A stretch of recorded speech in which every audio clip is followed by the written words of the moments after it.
तो आज हम लोग पढ़ेंगे नोमेनक्लेचर के बारे में। ठीक है, तो सबसे पहले इसके लिए हम लोग जानेंगे कि गिनती में एक को क्या कहते हैं, केमिस्ट्री में गिनती में एक को क्या कहेंगे, दो को क्या कहेंगे। तो एक को कहते हैं विथ, दो को कहते हैं इफ, तीन को कहेंगे प्रो, चार को कहेंगे प्यूट, पांच को कहेंगे पेंट,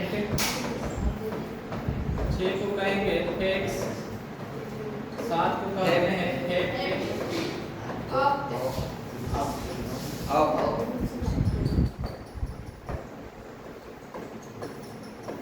आठ को कहेंगे ऑफ, नौ को कहेंगे नॉन, और 10 को क्या कहते हैं। ठीक है, तो नोमेनक्लेचर में सबसे पहले वो क्या ध्यान देना है कि केमिस्ट्री के भाषण में एक कार्बन रहेगा तो क्या कहेंगे विथ, दो कार्बन के लिए विथ, तीन कार्बन के लिए दो, चार कार्बन के लिए प्यूट, पांच कार्बन के लिए पेंट, छह कार्बन के लिए एक्स, कार्बन के लिए एफ। ठीक है, ये सब का आप लोग क्या करेंगे प्रयोग करेंगे। इसी के भाषा के साथ आप लोग नोमेनक्लेचर में उसका हम लोग क्या करेंगे नाम लिखना शुरू करते हैं। ठीक है, ये हमारा गिनती के भाषा हो गया जो कार्बन की संख्या को ये बताता है। ठीक है, तो उसमें सबसे पहले हम लोग पढ़ते हैं अल्केन के बारे में। किसके बारे में पढ़ते हैं? अल्केन के बारे में। अल्केन का सूत्र होता है CH2N+2। ठीक है, ये अल्केन का क्या है हमारा सूत्र। C हमारा क्या होता है कार्बन होता है, H हमारा क्या होता है हाइड्रोजन होता है। ठीक है, ध्यान रखो C हमेशा कार्बन होगा, H हमारा क्या होगा हाइड्रोजन होगा। N जो होता है ठीक है नंबर ऑफ कार्बन होता है। नंबर ऑफ कार्बन कहने का मतलब कार्बन की संख्या।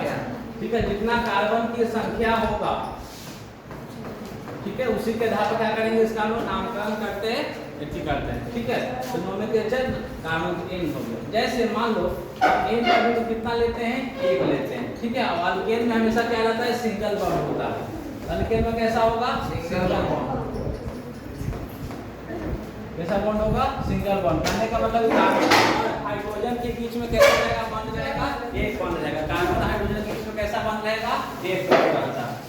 ठीक है, N हमारा जैसे N का वैल्यू लेते हैं 1, तो जहां N है वहां पर क्या रखेंगे 1, तो C1H 2 × 1 + 2।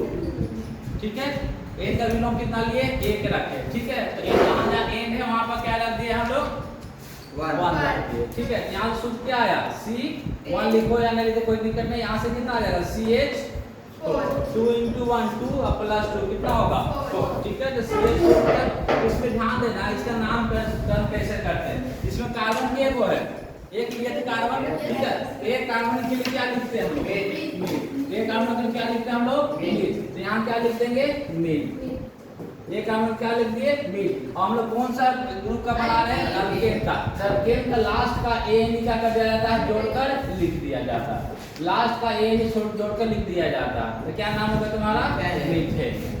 ठीक है, इसी का क्या करते हैं नामकरण करते हैं। जैसे N का वैल्यू कितना ले लिए हम मान लो कि 3 ले लिए। ठीक है, N का वैल्यू कितना ले लिए 3 ले लिए। तो जहां जहां N है वहां क्या रखेंगे 3 रखेंगे। तो C3H 2 × 3 + 2 इतना लिखेंगे।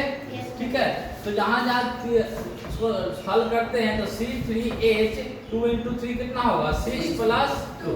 यहाँ से कितना आ गया C3H 8। ये हो गया तुम्हारा सूत्र हो गया जब कार्बन की संख्या लिया था। इसका अगर नामकरण करते हैं कार्बन की संख्या इसमें कितना है 3 है। तो जब भी इसका नामकरण करने चलेंगे तो सबसे पहले देखेंगे कार्बन कितना। हाइड्रोजन से मतलब नहीं है, सिर्फ कार्बन देखेंगे उतना। हाइड्रोजन से मतलब कब होगा जब डबल बॉन्ड वाला और ट्रिपल बॉन्ड वाला पढ़ाएंगे तब। यहाँ कार्बन की संख्या कितना है 3 है। तो कार्बन की संख्या 3 वाले को क्या लिखते हैं प्रोप लिखते हैं। तो क्या लिखेंगे हम प्रोप। हम अल्केन का बना रहे हैं, अल्केन का लास्ट का कौन सा लिखना है NE। लास्ट का इंग्लिश में लिखते हैं। तो क्या नाम हो गया तुम्हारा प्रोपेन। कोई दिक्कत? ठीक है, अगला जैसे एक और देखो N का वैल्यू मान लेते हैं कितना ले लेते हैं 7 ले लिए। ठीक है, कितना ले लिए हम लोग 7 ले लिए। तो जहां जहां N है वहां क्या रखेंगे 7। तो C7H 2 × 7 + 2 होगा। यहाँ से लिखो C7H कितना हो जाएगा 16 होगा। 7 × 2 = 14 + 2 कितना होगा 16। तो C7H कितना हो गया 16 हो गया। ठीक है, अब जब इसका नाम लिखने चलेंगे तो कार्बन की संख्या कितना है 7। कार्बन की संख्या कितना है 7 है। तो क्या लिखेंगे लिखेंगे